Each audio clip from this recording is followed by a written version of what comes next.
Hello friends, welcome to I Made Me Think video series tutorial for REST API testing and automation using Java programming and open source tool. So we have seen a lot of things in our agenda, starting from basic of web application until a typical HTTP request response parameter format and the handling sequence. Now I am very excited to show you that the application which I have developed for our demo is user management, and it is a REST API based application for our demo, and let's see its specification. This is a very simple application which I have developed. It is very simple as well as complex to a certain level so that any beginner can understand. The application name is user management. So nowadays, if you take any website or any application, creating an account or user management is a basic feature which is required. You take any website, you take Google, Twitter, Yahoo, Facebook, any social networking or any other website, user management is an important aspect. So when you say user management, what are the different APIs you can think of, and what are the different functionality you can think of? So of course, create an account or sign up, sign in, sign out are the basic APIs. Apart from that, we have something called forget password, reset password, or get profile details and modify account profile details, or delete or deactivate an account. Now apart from that, we have something called activate. So for example, if you create your Facebook account or a Twitter account, it will send an email for activation of your account. So you will have to log into your email and then activate. So this is again an activate API. Get activation key and activation key regenerate. For example, if you have not activated your account for certain days, for example after 2 days the activation key will expire, so you have to regenerate the activation key. So these are the basic functionalities or APIs which I thought of, and I have put that in one application. It is available in GitHub. Just search for I Made Me Think, and in this RESTful web application I have put that application which you can host locally. It is a simple war file. You can just host it in Tomcat locally, or you can put it on a server and then start testing. I will also show the installation steps, how to install that application. But before that, let us study the specifications of this entire user management web application. So I have put this in one Excel file. This is also available in GitHub, but before that, let us study this in detail. So for testing any kind of a web application, specification is an important aspect. We should ask for specification all the time. So this is a common page which says some common items. For example, this is how the application will be hosted. So host could be like this. Header, so the content type should be application/JSON. Others are not supported. So if you are sending something to this application, it should be in JSON format. And accept type which is also a JSON. So request and response both are in JSON. If anything else, you will get 406 error or 415 error. These are the different parameters: form parameter, path parameter, query, matrix, and data parameter. All parameters are mandatory unless otherwise mentioned. In the query parameter, I have not used something called @default value, so it is NA. Now let us talk about responses. So these are the common responses which I have mentioned here. Of course, each and every application, each and every API will have their individual responses, but these are the common. So 400 is client side error, for example incorrect URL or incorrect form parameter, or additional undesired parameters are present in the request. So as I said, if something like this happens, you will get an XML response like this. You will get a JSON response like this. I'm sorry. So it will be in key value format. So one of the special thing here is there is something called internal error code. So in many situations you will get 400 error or 500 error, but then how can you simplify that? That is using internal error code, so which is similar to this. So 400 and then 01, 02, 03, or 500, 500, 01, 500, 02, 500, 03, like that. This is again documented in each APIs, but for now just try to understand. This is like this.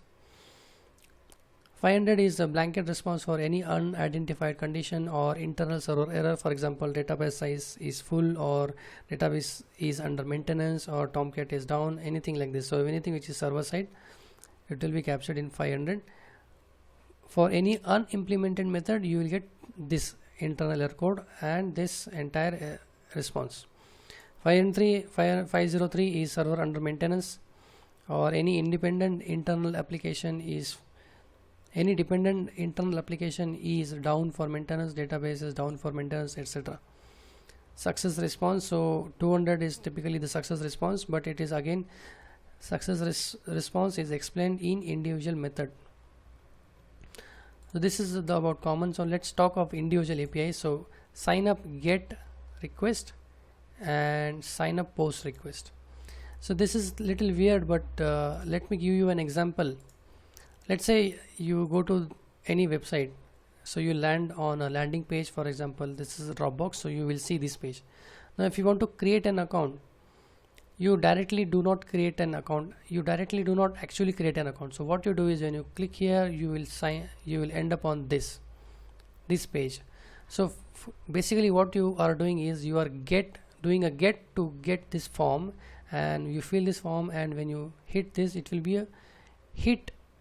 a post request to create an account. So when you click on this, it will be a get request to get the form for creating an account. When you fill all the details here, and when you hit on this, it will be a post request. So that is why I have get request for sign up and sign up post request. So let's see what is sign up get request. So this will be the URI, for example, HTTP localhost, whatever your particular URI, port number, this is the path, and this will be the name of the API, sign up. It is a get request. There is only this method allowed as of now. Form parameter, path parameter, these are, so I have used none of the parameters because no parameter is required. And then the response. So let's talk of the non-success response first. So each and every API I have I have specified in detail what will be the response for different conditions. Of course, there can be a defect, there can be a bug in the application, but yeah, this is the very basic information I have. So if the URL parameters are invalid, I'll get 404, and again this is an error, internal error code, so it is easy to point out. Of course, things will be mentioned in here like exception type, so it is again generating an internal exception error message. So this is a common format which I have used for non-success response. So you will have these four fields everywhere. You go to any API, you will have these fields. Maybe some fields are added. Success response. So as I said, you will get 200 here, and when you click on the create account, and when you come here, so you will get this. So this is application status, additional message, payload. So you will get email ID, first name, last name, which is specific to our demo application. If you see here, there are only 1, 2, 3, 4 fields, but in our application there are more fields. So this is the format, like this is the JSON format of the response. So most of the fields are common across different APIs. So we'll have something called links here. So we'll have links. So as I have discussed in earlier videos, if the REST APIs or a RESTful API qualifies to level 3, that is HATOS level, if it in response to a request, it will return URLs for different application or different APIs. So this is how it is. So my application which I have developed, the demo application, supports HATOS level 3. Of course, there are other levels which are also supported, but this is just something which I wanted to highlight. So secret question 1, secret question 2. So if you take any simple website nowadays, for security purpose, you will have something called secret question. So this is the list of secret questions which I came up with. This might increase with the due course of time, but as of now these are some 10 questions I have. So you will have to fill up these parameters when you, let's say you have to fill 4 parameters for Dropbox. So for our user management application you have to fill these many parameters. So this is the sequence, and this is the secret question. There are 2 secret questions and you have to provide answers to these 2. So what are the details of this email ID? So how many characters it can contain, whether special characters are supported, and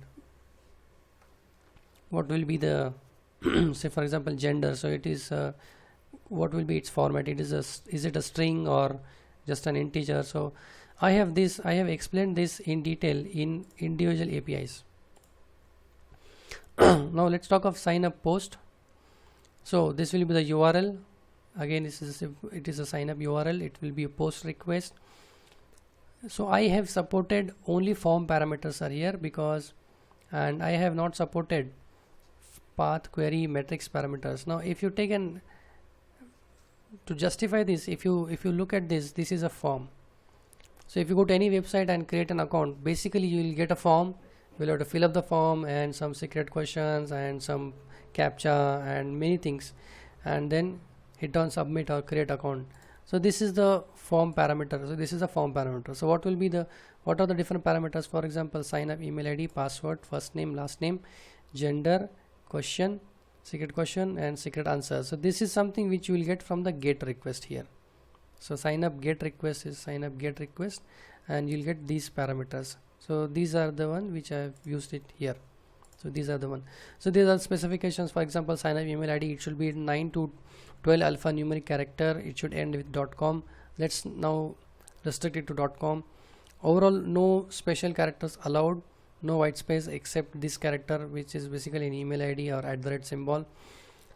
So another thing is, let's say you you specify an account, let's say abc@gmail.com. So I have not supported that because I'm not going to send an email to actual Gmail, but this is just an example. Sign up passwords, again these are the constraints. So it should be 6 to 10 alphanumeric character, 1 capital alpha. So all these things are mandatory unless otherwise mentioned, and I have given some examples. For example, this 0 AA BBCC DD is not supported, not acceptable. It does not start with alphabetical character. It should start with an alphabetical character, but this starts with 0, so that is not supported. So these are some constraints. Like this first name last name is, so a lot of things. So for example, gender should be M or F only. It should be a single character, no numeric, no boolean. Secret question should be something which you will get when you hit the GET request. You will get a secret question. So those 2 secret questions will be out of these anything. So copy that secret question here, and then so basically if you see here, if you will get a secret question, then you will get a drop down, and then you will select one secret question, you put some answer, another secret question, put some answer. So similarly I have implemented here. So answer should be minimum 4 alphabetical characters. And so please go through this entire specification document for different APIs. Now let's talk of the responses. So in different conditions you will get different type of responses. For example, you will get HTTP 400 if all required form parameter field is not present or is invalid.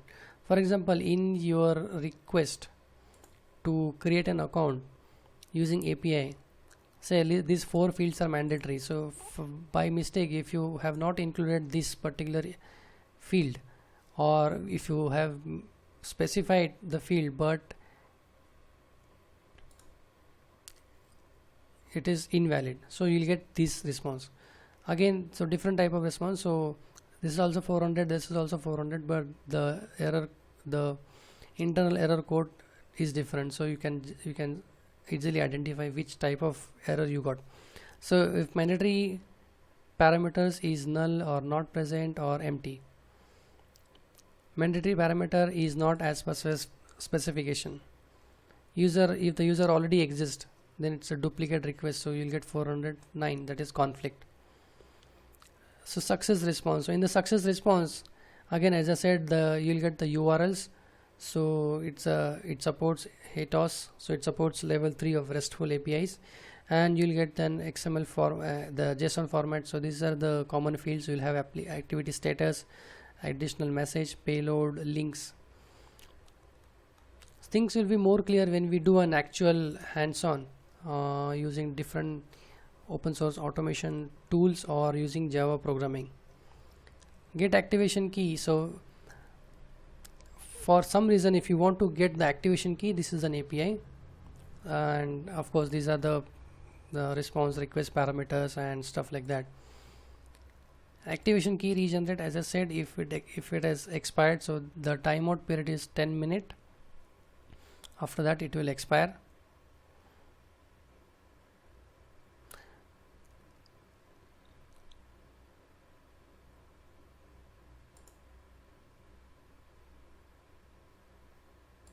If the account is already activated, yeah, new activation key will be generated only after 300 seconds. So every 300 seconds the application key will expire.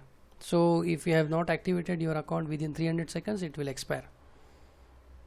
Okay, like this there are many error conditions. For example, user, if the user is not at all found, if you want to activate something which if you want to activate a user account which does not exist, then you'll get 400, and actually this is this error. So like this there are different conditions, different error codes. So I would request you to go through each and every API specification in detail and come up with different test scenarios. So sign in, sign out should be a delete request. So in this application which I have developed, I have gone through a lot of conventions which I have observed on different websites. So typically sign out will be a delete request.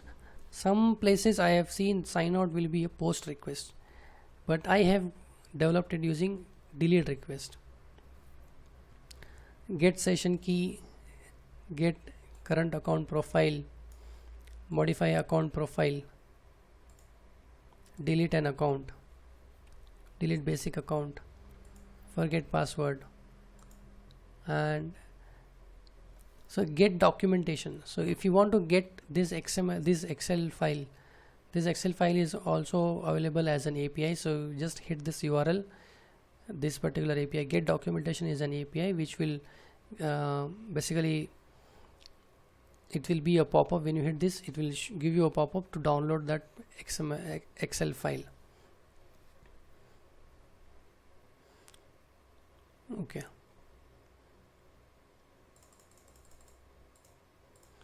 So for any kind of issues, any kind of doubts, I would again request you to please go through this documentation file in detail. Now let us see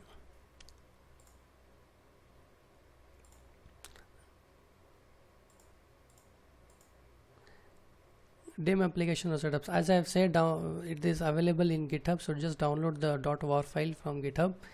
Install Tomcat locally to host the application, or if you have any server, just copy that WAR file there. So I have installed, I have copied the Apache Tomcat. This is the latest version I'm using.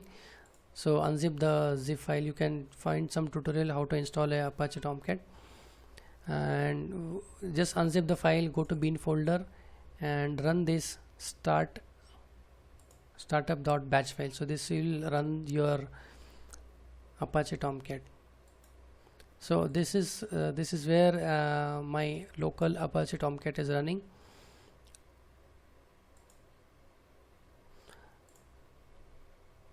So as I said, just copy the war file, .war file, install Tomcat locally and choose your port number. So for now let it be 8080, the default.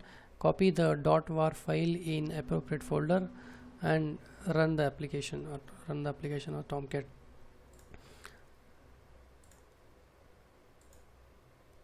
So just copy that war file here in web apps folder, and then you start the Tomcat server like this here.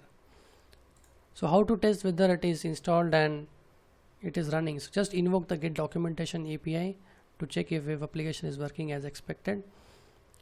So I have one more application here, which is this one more API. This is called sign up get API.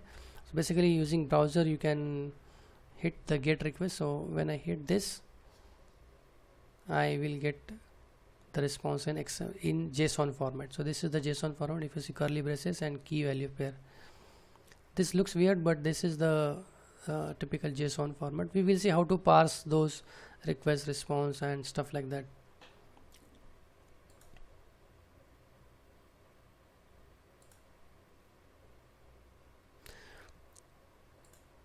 So I just want to take this opportunity and thank Kaushik for Java Brains from Java Brains. The videos were very helpful to design this application, and also want to thank Ratnesh Prasad for there are a couple of videos through which I took some guidance, for example file upload download. So thanks once again, and if you have any doubt, any question, please put everything in the comments below, and please like and share the videos with your friends.